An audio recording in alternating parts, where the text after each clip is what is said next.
Assalamualaikum warahmatullahi wabarakatuh. Pada hari ini, hari Kamis, kita lanjutkan perkuliahan tentang mobile computing, pertemuan ke-6 ya, dari RPS-nya. Pertemuan ke-6 ini adalah menjelaskan tentang faktor-faktor pendukung pengembangan mobile computing ya. Nanti pertemuan ke-7 ini kita review. Kebetulan 7 ini kita sudah libur ya. Kita ada di sini kan. Nah, ini kan udah libur nih. Tanggal 28 libur. Review pertemuan materinya nggak ada. Paling nanti saya buat, insya Allah ya, saya buat videonya aja. Lalu tapi harusnya ada Zoom ini ya. Zoomnya anggaplah hari ini aja. Oke. Kemudian Zoomnya saya buat hari ini aja. Yang online silakan masuk. Ini baru ada satu. Oke. Kemudian ini harapannya adalah mahasiswa mengetahui gambaran umum tentang mobile computing ya. Mampu memahami karakteristik ubiquitous computing. Salah ini ya. Harusnya memahami faktor-faktor pendorong pengembangan mobile computing ya. Lalu nanti ada tugas lagi ya. Kita lihat cek ada tugas nggak. Pertemuan ke-6.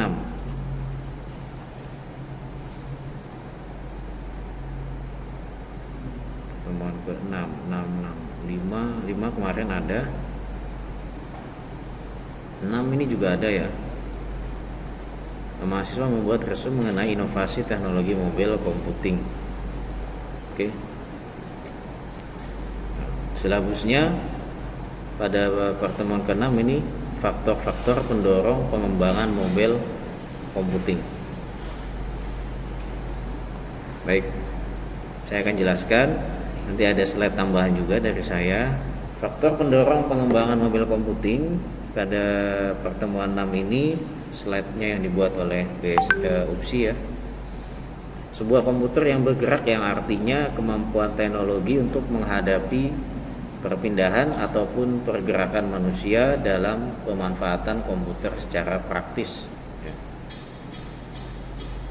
Nah, di sini kan dari semua inputnya dari laptop, dari gadget. Laptop itu ada OS-nya juga, baik itu OS Linux ataupun Windows.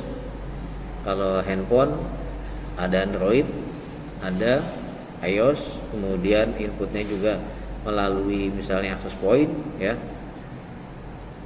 menuju ke dalam satu server misalnya atau frame ya, menuju dalam satu server lalu disebarluaskan lagi ya.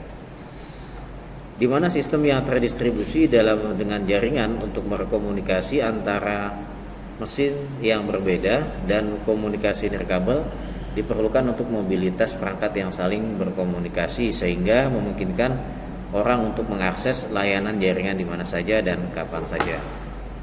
Selanjutnya dari karakteristik yang dimiliki oleh infrastruktur mobile computing, maka ada 5 atribut ya.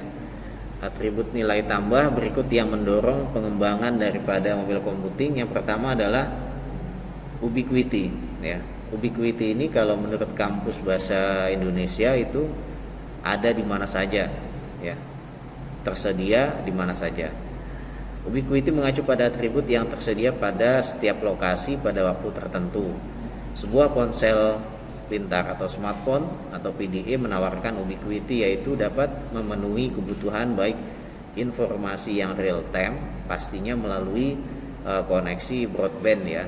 Kalau smartphone atau PDA tidak ada koneksi wirelessnya, internetnya gitu ya, nggak bisa real time ya, yang bergantung pada lokasi pengguna. Jadi kalau penggunanya koneksinya bagus, misalnya menggunakan sinyal 4G atau 5G atau menggunakan wireless ya sangat real time ya.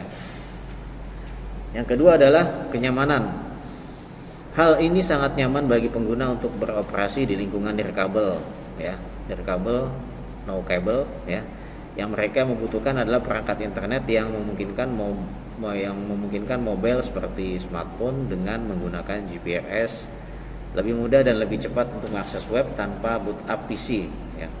Kalau handphone, kalau udah loading, udah restart, ya lebih cepat ya.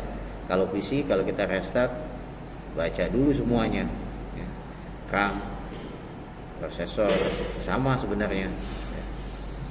Tapi kecepatannya tergantung daripada prosesor yang dimiliki, ya, dan sistem operasi yang digunakan. Atau memasang telepon melalui modem.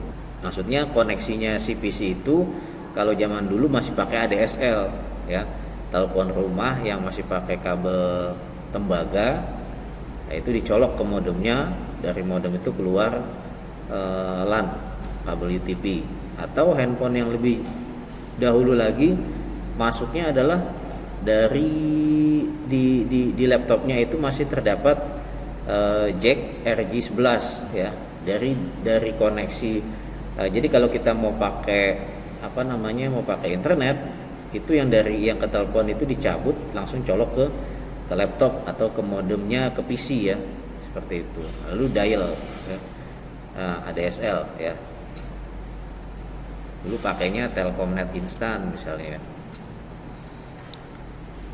Selanjutnya instant connectivity. Perangkat mobil memungkinkan pengguna untuk terhubung dengan mudah dan cepat ke internet, intranet, perangkat mobil lainnya, dan database, ya. Konektivitasnya adalah langsung, ya. Jadi kalau semisal ini tidak ada, ya tidak menjadi faktor pendukung berkembangnya daripada mobile computing, ya. Misalnya datanya bagus, komplit, tapi koneksinya buruk, ya nggak bisa diakses, ya, maka akan tidak tercapai, ya. Yang keempat, personalisasi, mengacu pada penyusunan informasi yang disesuaikan untuk konsumen individu. Yang kelima, lokalisasi produk dan jasa, mengetahui di mana pengguna secara spesifik berlokasi pada saat tertentu adalah kunci untuk menawarkan produk dan layanan yang relevan. Saat ini yang dibutuhkan oleh masyarakat apa? Yang ada di handphonenya masyarakat saat ini apa? Ada nggak di handphonenya masyarakat aplikasi Gojek, aplikasi OVO, Grab, ya? Pasti ada kan? Nah, apalagi yang lagi puasa ini yang ditawarkan banyak menu buka puasa gitu kan. Kemudian dari Gojek misalnya menawarkan berbagai macam promo, ya. Nah, pernah nggak mikir uang kita ngendep di mereka, ya, satu orang ngendepnya 1.000 aja, kali berapa pengguna aktif atau tidak aktif, atau yang sudah diinstal atau aktif gitu, ya. Nah, kemudian oleh si Gojek ini kan uangnya diputar, ya. Nah, berapa penghasilan dari uang ngendep hanya dia, dari uang ngendepnya customer, kan nggak pernah dibuka tuh. Makanya disitulah Gojek atau aplikator online memberikan promo. Dari mana nilainya? Dari situ keuntungan, ibaratnya sharing, ya, share itu dibagi gitu. Nah, belum lagi kalau nominal uangnya banyak ngendep di Gojek misalnya. Nah, itu nanti promonya makin banyak kan, ada istilah-istilahnya, ada level-levelnya, ya. Kalau saya pakai Gojek, Grab juga ada, tapi saya nggak aktif di Grab, aktifnya di Gojek. Ya, dikasih level, ada level Go Clubnya itu, ya. Nah, semakin dia transaksinya banyak, maka dikasih promonya banyak gitu. Dari mana itu dapatnya? Yaitu dari keaktifan pengguna, ya. Apa yang dipakai misalnya, apalagi udah terkoneksi ke e-commerce, ke Tokped misalnya, belanja pakai GoPay dapat potongan, dapat cashback gitu, ya. Nah, itu kan lokalisasi produk ya. Sekarang nih jam berapa nih? Jam 5 nanti ada festival KAI ya, festival KAI kereta api ya. Jadi diskon dari mulai tanggal 19, 20, 21, ini hari terakhir jam 5 sampai jam 6. Saya tahunya juga dari timeline-nya si aplikasi KAI Akses itu ya. Semua tiket dijual 65 atau 75 ribu gitu ya. Tapi saya searching ya, harga yang tampil harga dasarnya, harga aslinya. Bagaimana untuk mendapatkan itu? Saya coba lama, akhirnya ya saya nggak pakai. Ini untuk pemberangkatan kemarin tuh saya lihat 20 April sampai 13 Mei ya. Untuk informasi selanjutnya dicek aja di timeline ya aplikasi KAI Akses ya, seperti itu. Nah, jadi perusahaan seperti e-commerce ataupun Gojek juga harus tahu apa-apa yang dibutuhkan oleh masyarakat saat ini gitu ya. Nah, itu kan saat munculnya pertama kali ojol, bagaimana hampir bertengkar ya antara opang dengan ojol gitu kan. Dengan adanya itu banyak yang bangkrut ya, berubah 100% ya. Toko-toko offline sepi, akhirnya toko-toko offline menawarkan atau mencantumkan produknya di e-commerce juga ya, dengan ada yang bagi hasil, ada yang persentase ya, ada bayar untuk aplikasinya berapa persen, seperti itu. Semua ada ya. Nah, ini perkembangan daripada mobile computing ya, penerapannya pada hal e-commerce ya, seperti itu. Ya, ini kalau itu tidak berjalan maka nggak bisa berkembang tuh. Contoh, konsumen yang ingin menggunakan aplikasi Gojek sinyalnya hilang, nah berarti kan tersendat ya, nyari sinyalnya susah gitu. Atau drivernya nggak ada yang mau nganterin, nah besok nih peaknya pada saat nanti libur jelang Idul Fitri, bagaimana pelayanannya atau untuk silaturahmi. Tahun-tahun sebelumnya kan, sebelum pandemi tuh padat ya. Jadi driver ojol ini sampai nggak pulang karena begitunya mengantarkan klien dapat lagi gitu ya, seperti itu. Di saat yang semuanya pada mudik libur, dia masih bekerja ya. Nah, kemudian menurut Kun Arif Cahyantoro ini mengatakan bahwa pertumbuhan aplikasi mobile dipengaruhi oleh beberapa hal seperti inovasi teknologi ya. Siapa yang tidak menghendaki inovasi teknologi ya ketinggalan. Dulu yang paling banyak promonya OVO ya. Ya, orang bilang bakar duit gitu ya. Jor-joran tuh. OVO dikalahkan sekarang GoPay ya. Lagi bakar duit nih GoPay. Kemudian ada Shopee termasuk ketinggalan ya untuk hal kulinernya misalnya ya, antar makanannya foodnya ya. Lalu perkembangan bisnisnya, jika tidak menggunakan ya, bisnis akan berkembang jika menggunakan inovasi teknologi pastinya ya. Yang kedua, yang ketiga peningkatan fasilitas keamanan. Udah tahu kan Tokped kebobolan? Nah, salah satunya saya juga ada ada tuh, saya dapat linknya ya. Cek email kita, kalau ada di situ berarti data kita udah tersebar. Bagaimana mengantisipasinya ya? Ganti passwordnya ya. Tapi kalaupun nggak diganti passwordnya, jadi ibaratnya kebobolan data itu hanya data customernya Tokped dijual, ya. Terlihat di situ ada email, ada nama, apalagi ya kalau transaksinya ya, atau kalau KTP saya belum pernah upload ya. Nah itu bisa itu ditarik dalam jumlah banyak customer aja, itu sudah merugikan ya. Entah dari situ apa yang akan digunakan ya. Misalnya mungkin pendaftaran, kalau pernah dengar ada tiba-tiba kita punya tagihan dengan mendaftarkan pinjaman online menggunakan nomor handphone dan KTP ya. Nah itu hati-hati juga tuh KTP, jangan di upload di mana-mana. Nah fingerprint, kalau saya nggak tahu fingerprintnya Tokped ini, mudah-mudahan sih nggak bocor juga ya.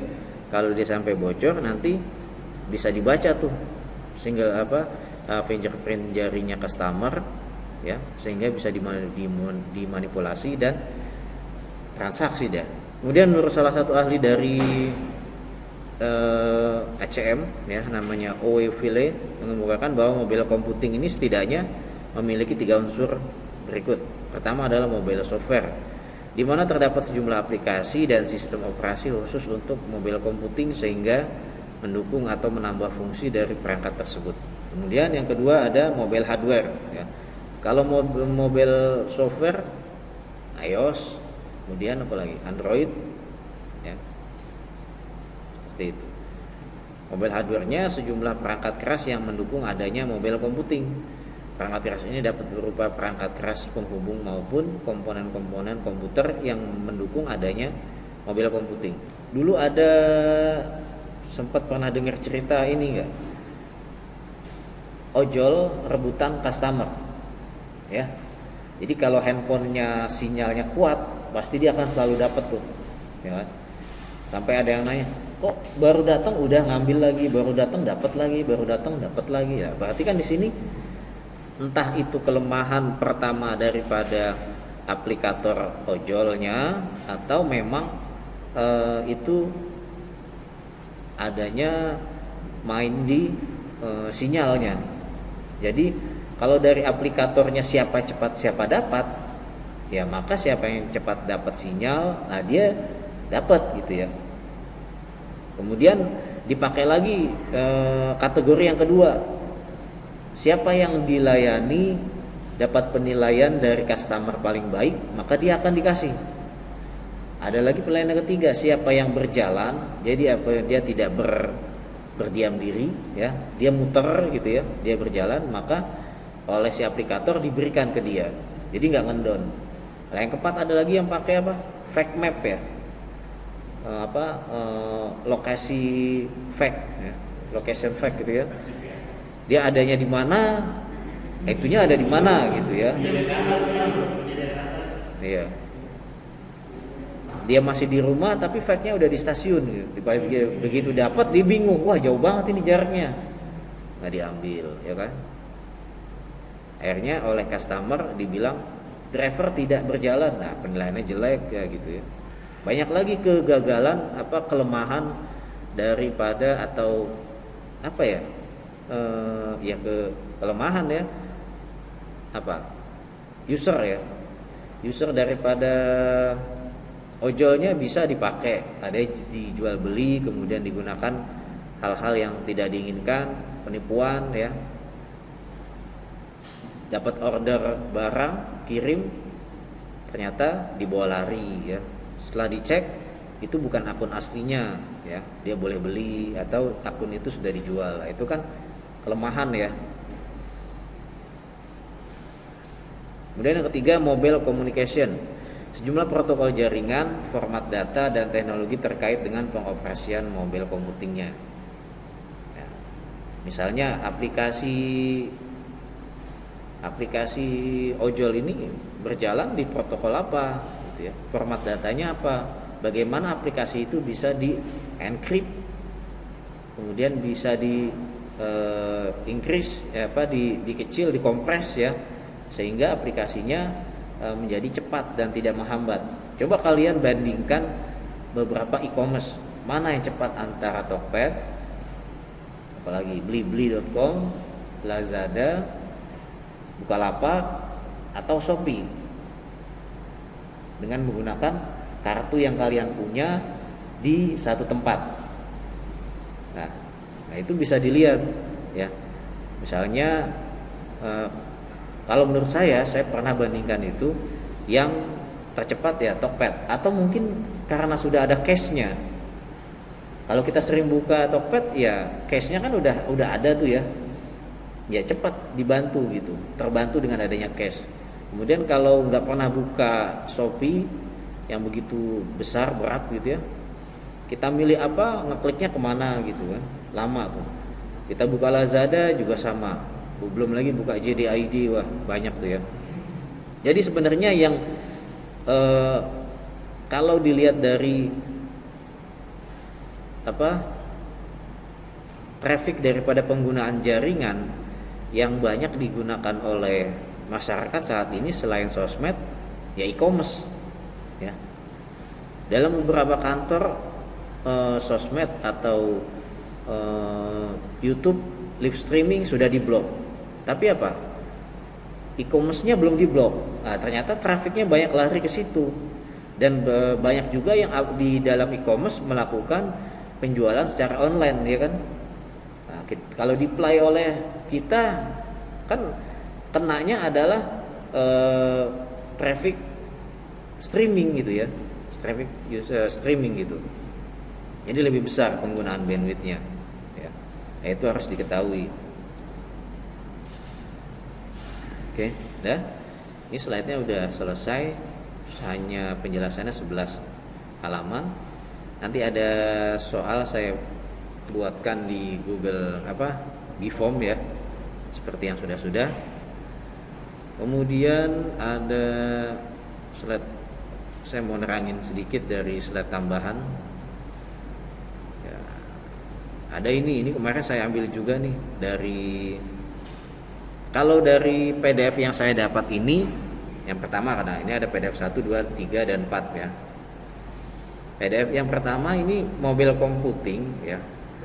Mata kuliah mata kuliah mobile computing ini ujungnya, endingnya adalah nanti sampai implementasi ke aplikasi Android ya, pengetesan. Tapi kalau di sini di slide-nya BSI itu tidak disertai sampai sana gitu ya. Nah, ini disampaikan di sini.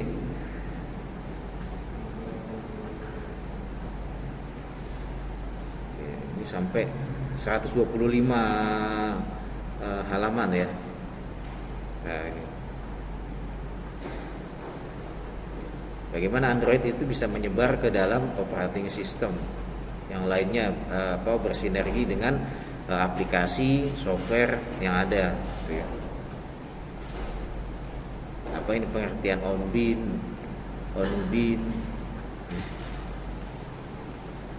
Oke. Kemudian yang kedua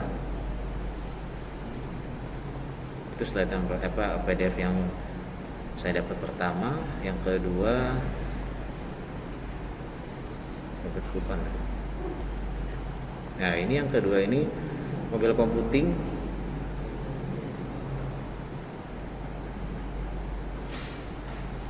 Ini mengarah lebih kepada ke elektrik ya. Nantinya itu penggunaannya berhubungan hubungan antara mobil computing ke elektrikal. Di sini dibahas teknologinya, terus sampai di HCP di sini, sampai routing ya, algoritma hierarkinya.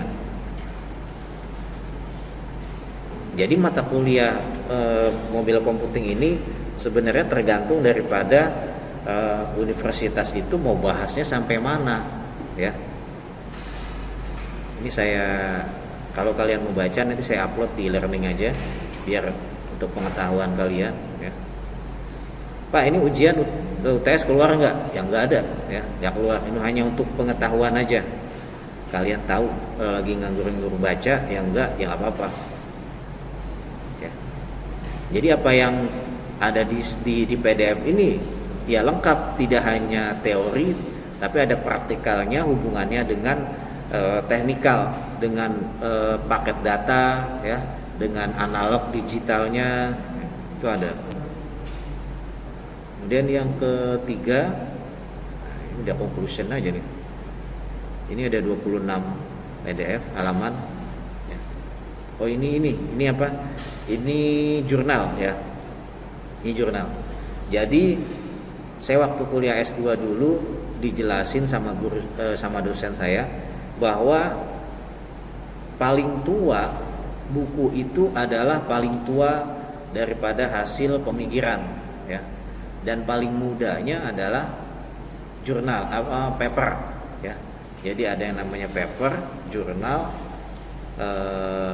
conference, kemudian ada yang terakhir itu paling terakhir adalah buku, ya.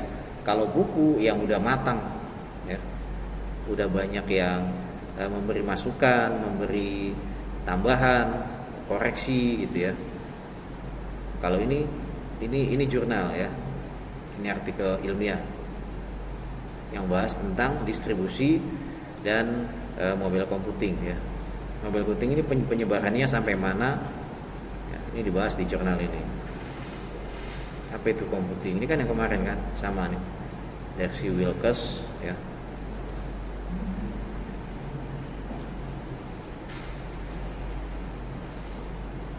Kayak kemarin tugas yang pertama, kedua, ketiga, keempat, ya kalau kalian mencari teorinya bisa lebih dalam, ya bisa ketemu ini, ya.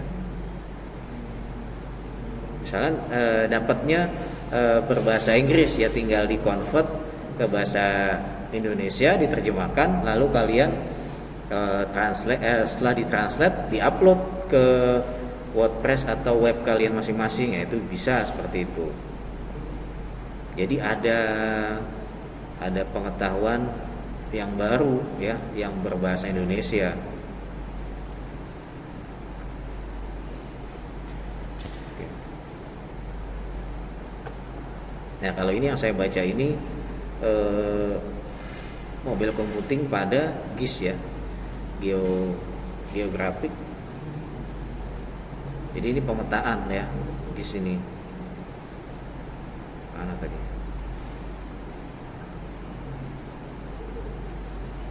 Oke. Yang terakhir ya, yang keempat nih.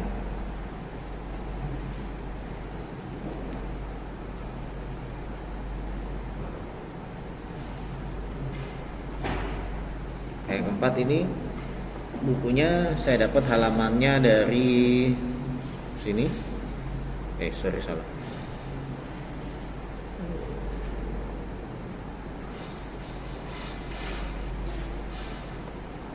Ya.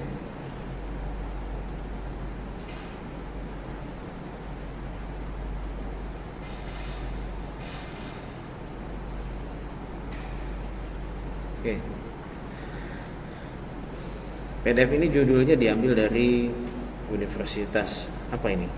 Teknik Dresden ya. Application Development for Mobile and Ubiquitous Computing ya. Kemarin kan kita masuk ke sini, Ubiquitous Computing. Ya. Ini masih introduction dari menjelaskan Dr. Ing Thomas Springer ya. Kepala jabatan Care of Computer Network, kepala bagian dari computer network ya, network komputer. Ya, ini kan kemarin kita masuk nih pertemuan pertama. Why mobile computing? What is mobile computing? Ya. Kedepannya seperti apa? Tantangannya ya. Ini dia, mobile computing itu kemana arahnya? Ada global, wireless network, dan mobile device. Ini pasti ya. Mobilisasi. Ya, apalagi dengan pertumbuhannya, dengan adanya perkembangan teknologi Android, semua berbasis web dilempar ke Android. Ya. iOS maksudnya juga. mobile. Nah, remote control di sini bisa local area dan wide area, wireless juga ya.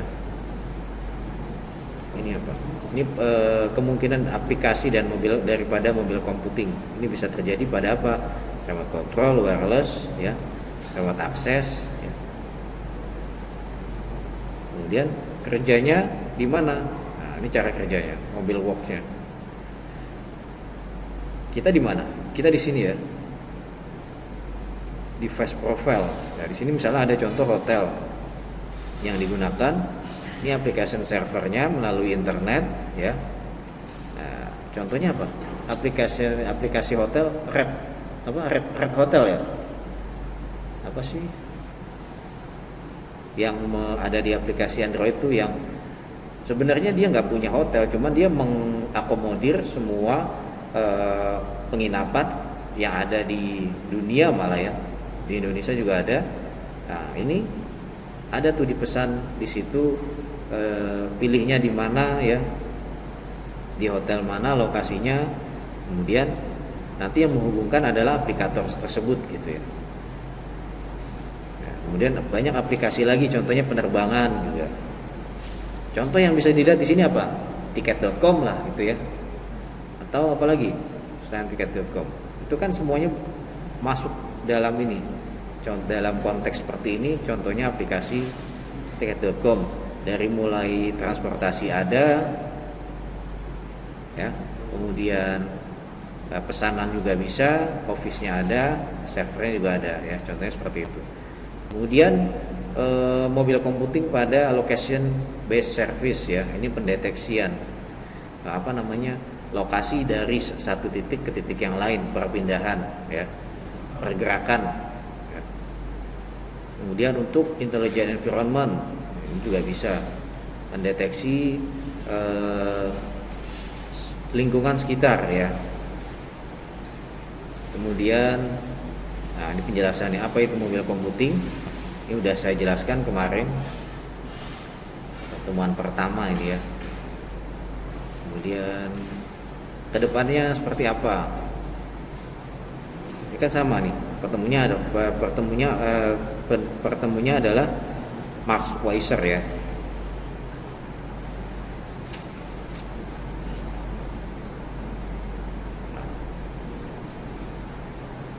Ini ubiquitous computing, di mana-mana tersebar komputerisasi ya.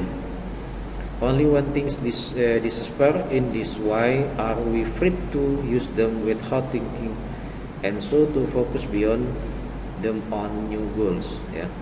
Jadi tujuannya harus ditentukan dulu tujuan barunya ya.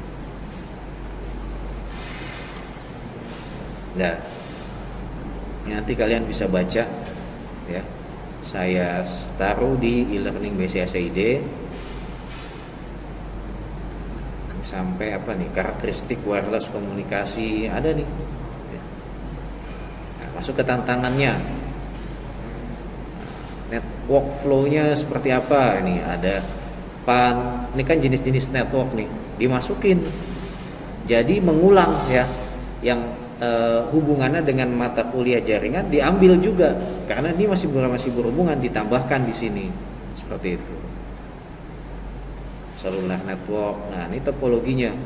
Kalau kalian nanti buat tugas akhir skripsi jaringan seperti ini ya, bikin topologinya. Nah, ini versi GSM-nya ada WLAN, PAN, jenis-jenis daripada topologi daripada jaringan komputer ya, perbandingannya.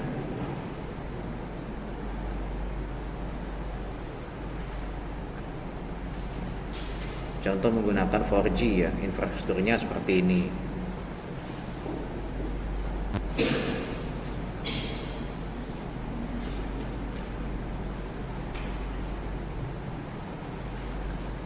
Kemudian information application-nya, apps-nya ya, yang bisa digunakan.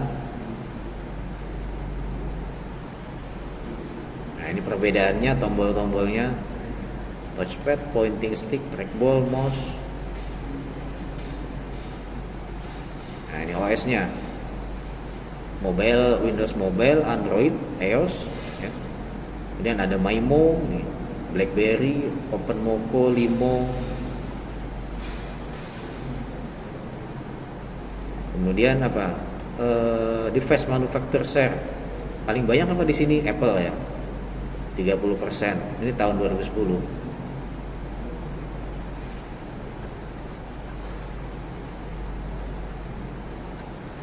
Oke. Ya, ada pertanyaan nggak dari slide yang saya sampaikan tadi? Dari sini, ya. Yang di rumah partisipannya tinggal 3 orang.